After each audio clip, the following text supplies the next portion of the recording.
Bonjour à tous. Alors, on se retrouve aujourd'hui euh, pour un format qui n'a pas plu à tout le monde, mais qui a quand même plu au plus grand nombre. Donc, on mange ensemble.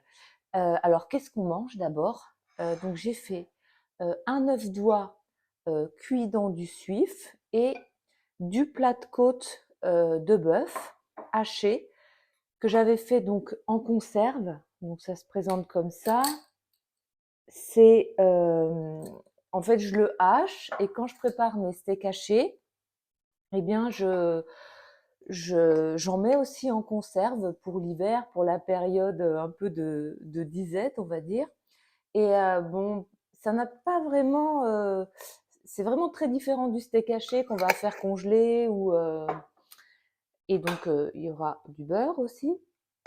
Ça ressemble plus au final à un pâté. Mais ce qui est intéressant, c'est que comme le plat de côte est très gras et que je le mets cru dans ma verrine, pas dans ma conserve, tout le gras reste à l'intérieur. Donc on peut presque le manger sans beurre. Donc ça c'est sympa. Donc j'ai quand même essayé de penser à deux trois petits trucs à vous raconter, hein, comme si on prenait le repas ensemble et qu'on échangeait autour du carnivore. Donc, j'ai pensé de vous parler, je ne sais pas si vous connaissez,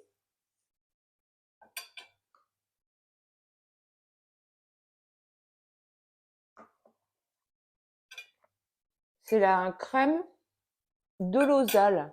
Tout le monde en parle dans, dans le milieu cétogène. C'est une crème qui est très populaire.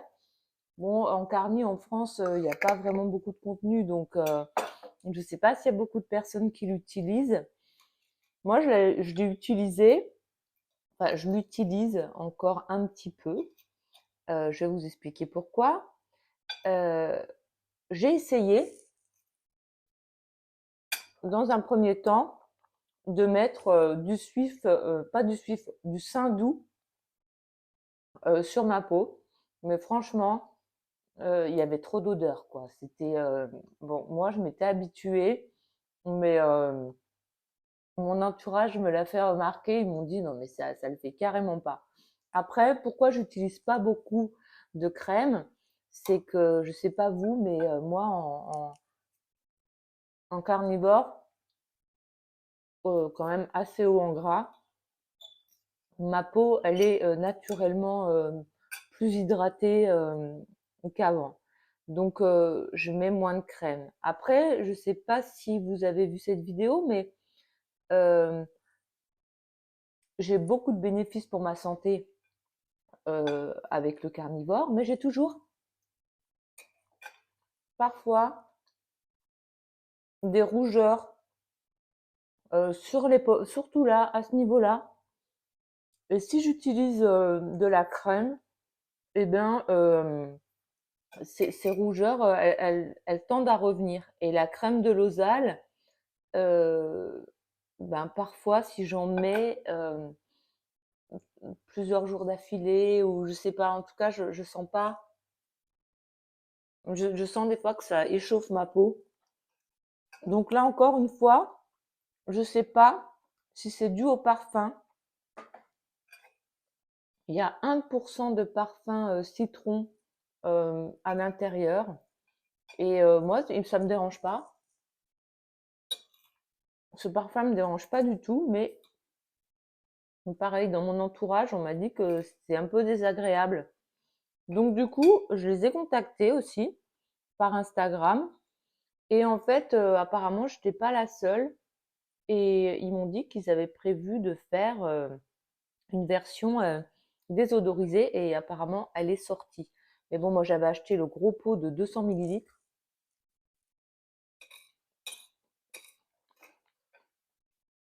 Et du coup, je ne l'ai pas encore terminé. Donc voilà, ça c'était le sujet 1. Enfin, le sujet 1. Voilà. ce que je voulais aborder avec vous. Ensuite,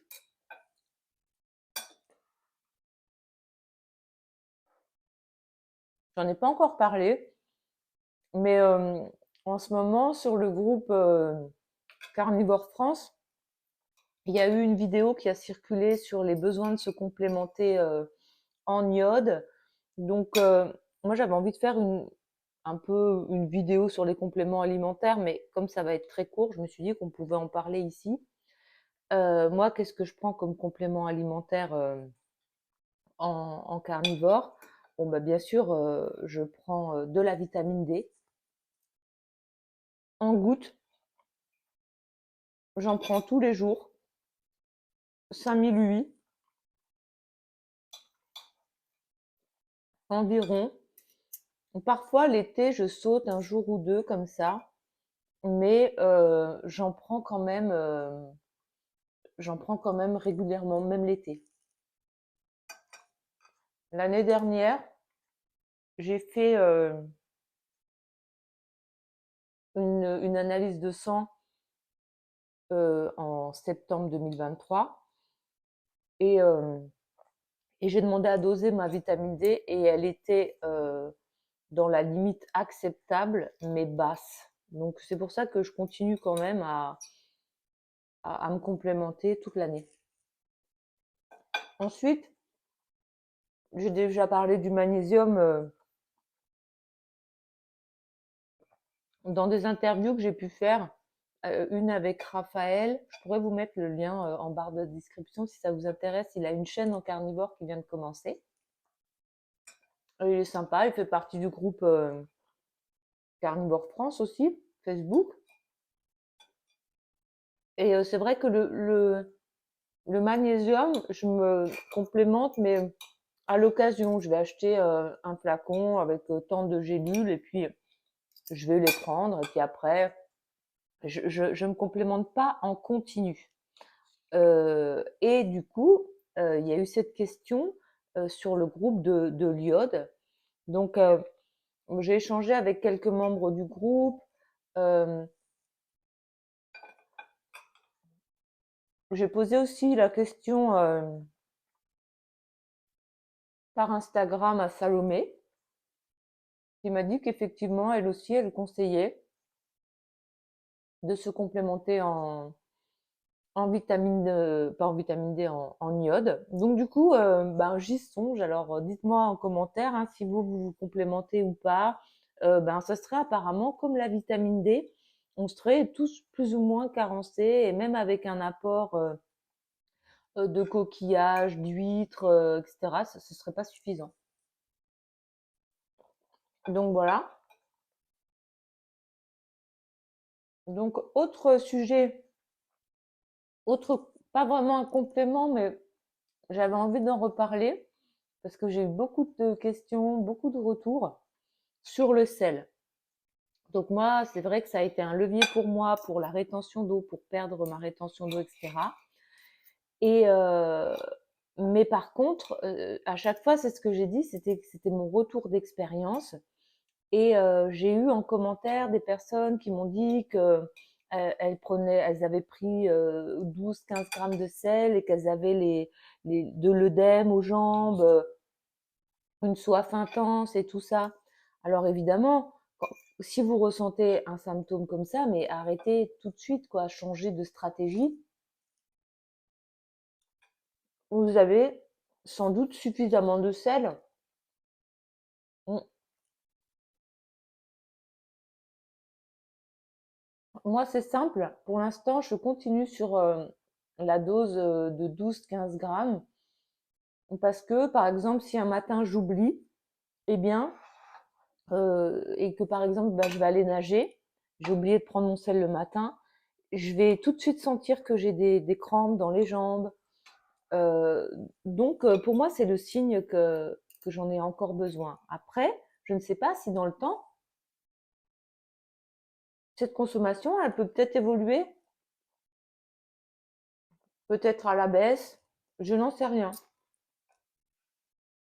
Et parce qu'on est toujours à faire des expérimentations. Donc, bah, ça m'amène au sujet suivant que je voulais aborder avec vous. C'est que, bon, actuellement, je me trouve quand même plutôt bien dans ce que je fais, mais j'ai toujours envie quand même d'expérimenter. Et c'est vrai que j'ai pas encore exploité, eh ben, pas le rythme circadien, oui, dans le sens où je me couche tôt, je me lève tôt, je suis jamais couchée après 22 heures, je me lève à 6 heures du matin.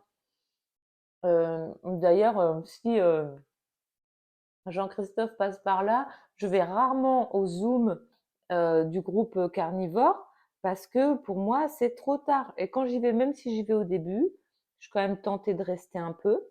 Et c'est vraiment trop tard pour moi, trop tard pour ma routine. J'aime pas me coucher à 23 heures.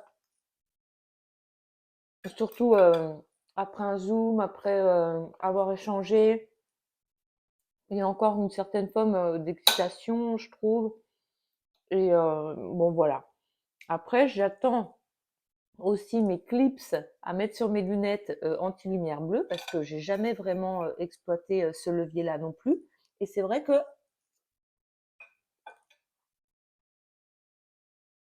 ça m'intéresserait de voir